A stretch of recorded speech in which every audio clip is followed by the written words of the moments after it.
karagatan, kabundukan, at sagana sa yamang likas. Yan ang bumubuo sa puso ng Surigao del Sur. Ang Tandag City ay sinisimbolo ng mga kultura at kahalagahan nito na laganap na rin sa buong probinsya ng Surigao del Sur. Kung kaya't, tara, sabay nating suriin ang puso ng Surigao del Sur, ang mga Tandaganon.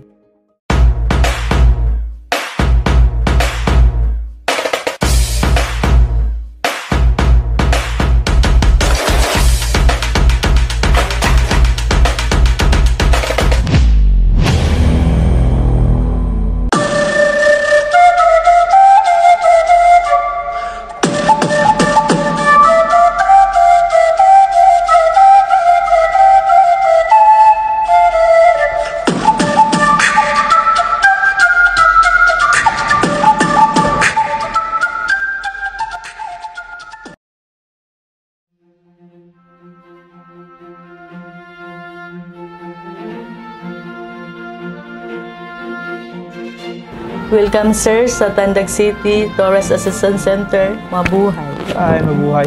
Hello Ma'am Juliet, good afternoon. Hello sir. So we are from Team TV6 Ma'am, and gusto lang po namin i-cover ang kung ano nga bang nandito ngayon sa Tandag City Tourist Center, am I right? Yes. Okay, so kayo yung na-assign dito sa opisina. Opo sir.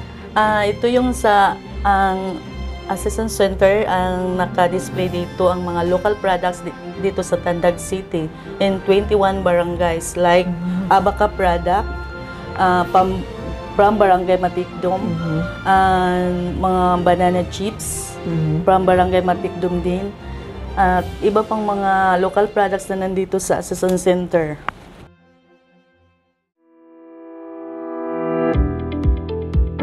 Ilan lamang ito sa mga produkto na nandito ngayon sa Tourist Center ng Tandag City. At tatanungin natin ngayon si Ma'am kung saan nga ba galing itong mga produktong ito at anong mga materyales na ginamit para gumawa nito. Galing po ito sa Barangay Matikdom, at ang ginagamit nila nga materyales ay ang Abaca nga produkto. Abaca na materyales para gumawa sila ng round basket at saka braid tray. So ito Ma'am, ano pong purpose nito?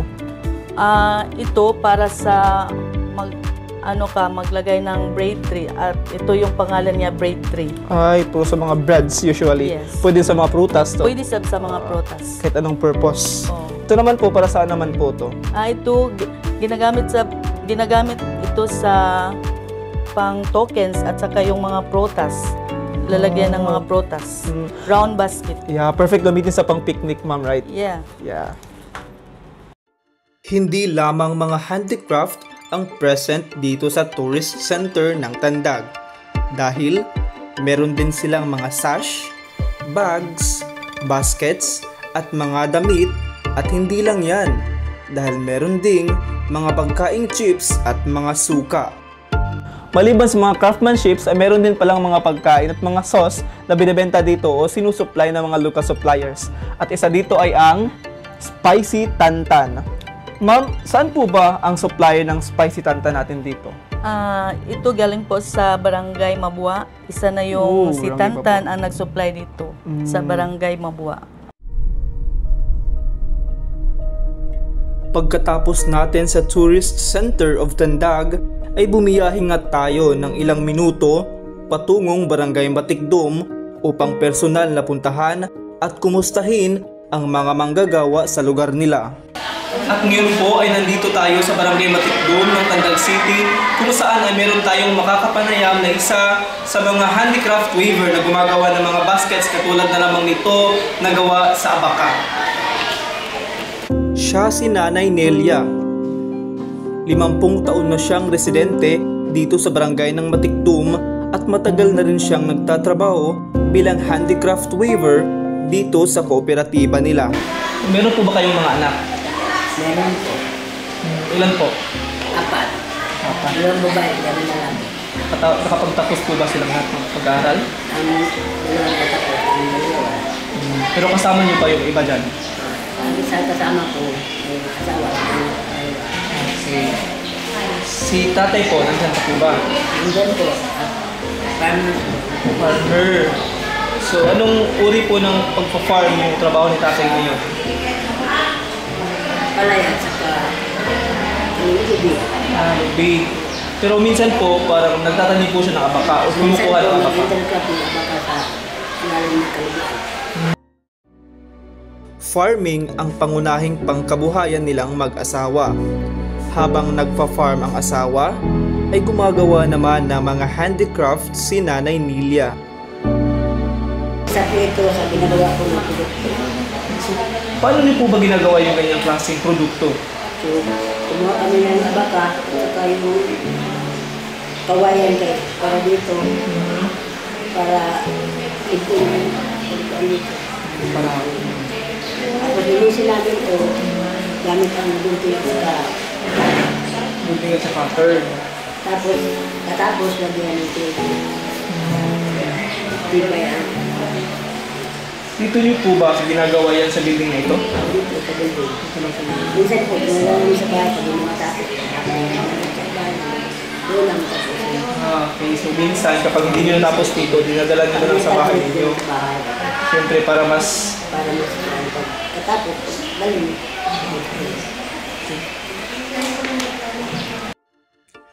May mga panahon daw na hindi nila natatapos ang mga ginagawang baskets doon mismo sa building.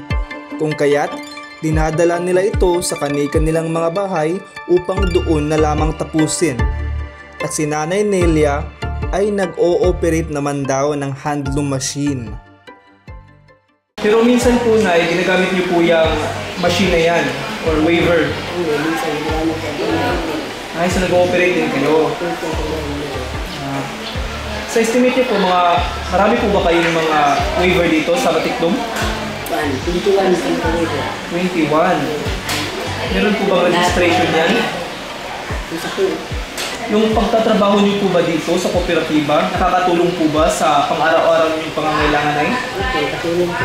Minsan yung pangailangan, pinagbili ng pangailangan namin. At least meron kayong parang pinagkakakitaan, no? Pagkakitaan namin. Pero yung ano po, yung liderato po dito sa Tandag City at saka dito sa Batikdom, meron naman po ba silang ipapaabot na tulong sa inyo? Katulad po ng... Tulad po ng yan. Kaya dami tutulungan sa mga So, ibig sabihin, malaki po talagang itutulong na ganitong trabaho sa pamilya ninyo. Mafi Maku or Matikdom Farmers Multi-Purpose Cooperative Abaka Processing Center. Programa daw ito noong panahong mayor pa si Governor Alexander T. Pimentel taong 2010. City Ordinance for Abaka Promotion of Tandag City para sa abaka production and handicraft. Binigyan sila ng 5,000 square meter para raw sa mga raw materials for handlooms at fibers.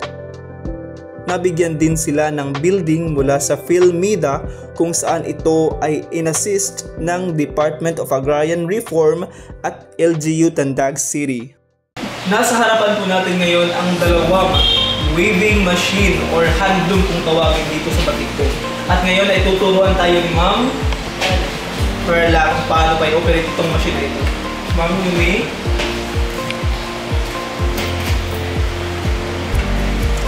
So, pag-explain po, paano po ba inapakan ang yan? Isa. Papanog sa isa. Gaya tumba. Ganun, sir. So, apakan po siya. Napakalog ko isa. Isa. Tapos, ilang ka dito. Balik ka naman doon. Wait! Laban tayo lang. Sige, ako na ako. Paglabas dito, sir. Ilang ka dito. Balik ka naman. Parang balik lang po. So, parang pabalik-balik lang yung pattern niya. Parang apakan dito sa baba, pasok, tapos pataas naman, tapos pasok. Saan ko dapat sa kabila? Okay.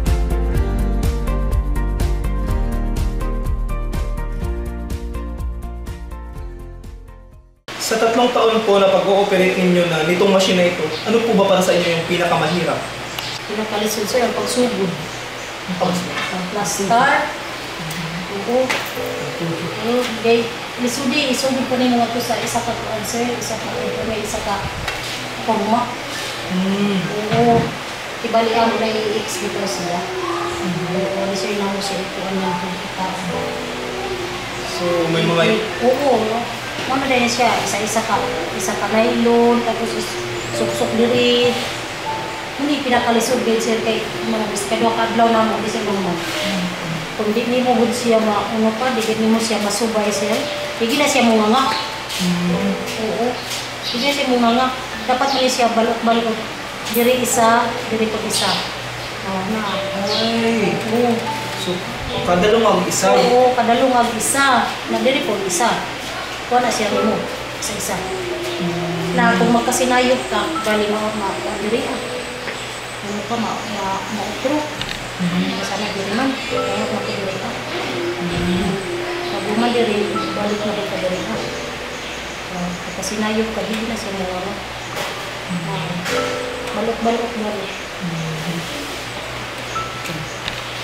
So, bali po, kapag nagkamali kayo ng lagay dyan sa mga butas niya, ang tabigin nyo naman. Balik na naman. Di matibong siya. Huwag mo agi, sayang mo aglan. Pagkatapos nga dumaan sa proseso dito sa machine na tinatawag nilang handloom, ay ito yung isa sa mga halimbawa ng mga finished product ni Ma'am Perla. Ma'am Perla, saan po ba ginagamit ito? Kani siya sir ay kuani, isa pa, plismat. Gamit niya siya sa lamesa para sa plato. Muni ang resulta dito siya. Kaning iyang color sir, Rotix ang tawag ano sir. Rotix. Kaning yellow o kaning gold o green. Kaning blue eh siya sir kaning Di ba yarn ito? yarn. Okay, yarn. So, paano niyo po ba ito ginagawa? Tinatahin niyo na lang ito pagkatapos nito? O dito lang talaga siya dito? Oo, dito lang. Okay. So, parang ini-insert niyo lang Oo, yung insert juice. ulit. Okay, Ma'am Perla, sa pagpoproseso niyo po ng ganito, mga ilang produkto po ba yung natatapos niyo sa loob ng isang araw? Tulo sir. 3. Pag white trouble. Pero pag mag-trouble, isa tuwa ka yung tao. So, yung 3 ganito, sa isang tao lang yun. Oo. Sa isang tao lang. So, kung the more na marami kayong gumagawa nito, Oo. the more na marami kayong Marami po.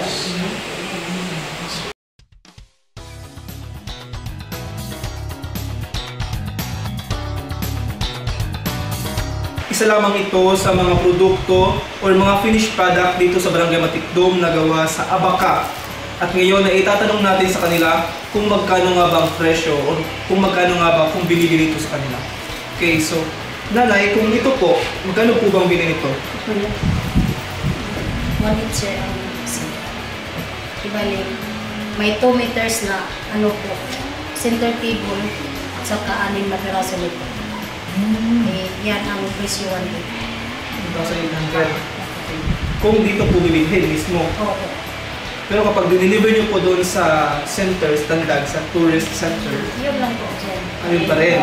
Sila na bahala Oo, sila na mauwi. Okay. So how about po kapag ganito? Magkano po ba ang benta ninyo kapag ganito yung produkto? 350 sir. 350. Yung basket, same price with ganito? 500 po.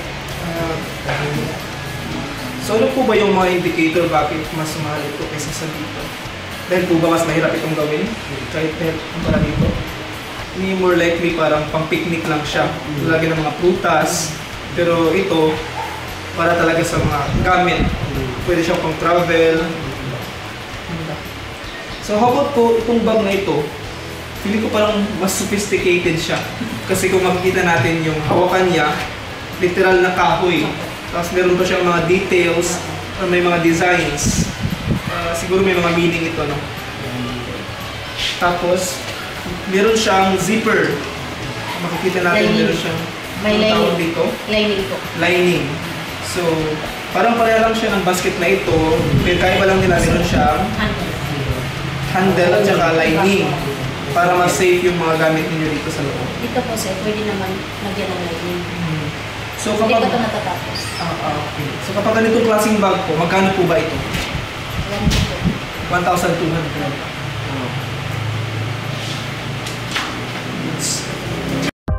Nasa sa 200 to 2,000 pesos ang ranging price ng kanilang mga lokal na produkto.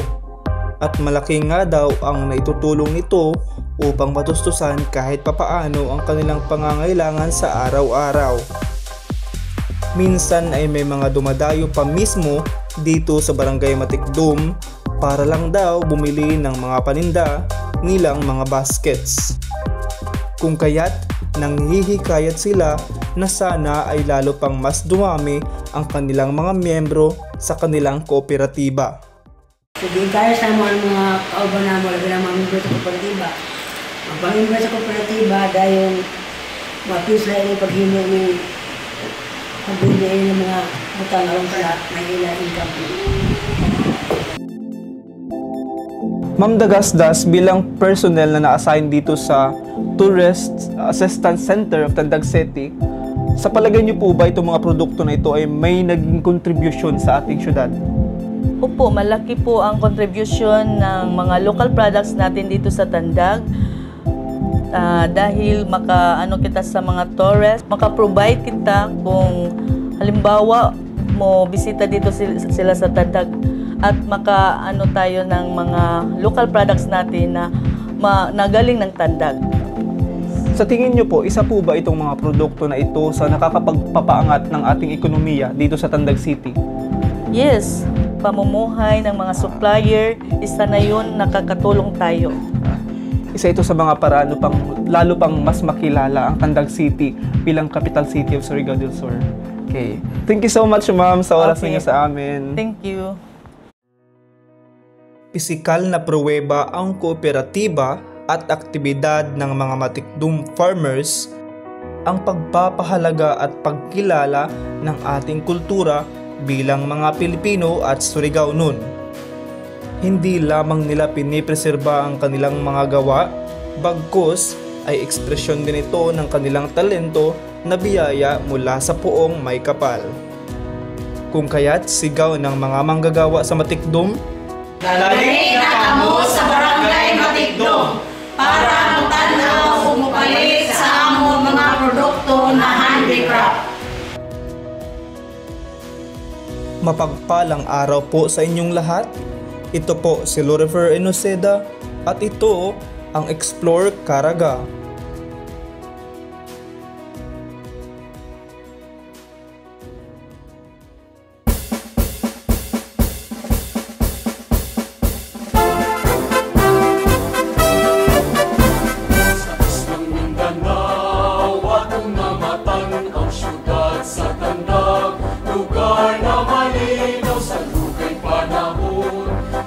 Milabay, kumanmilambo na, lungsod na gamay, mga tandagan, mapasigan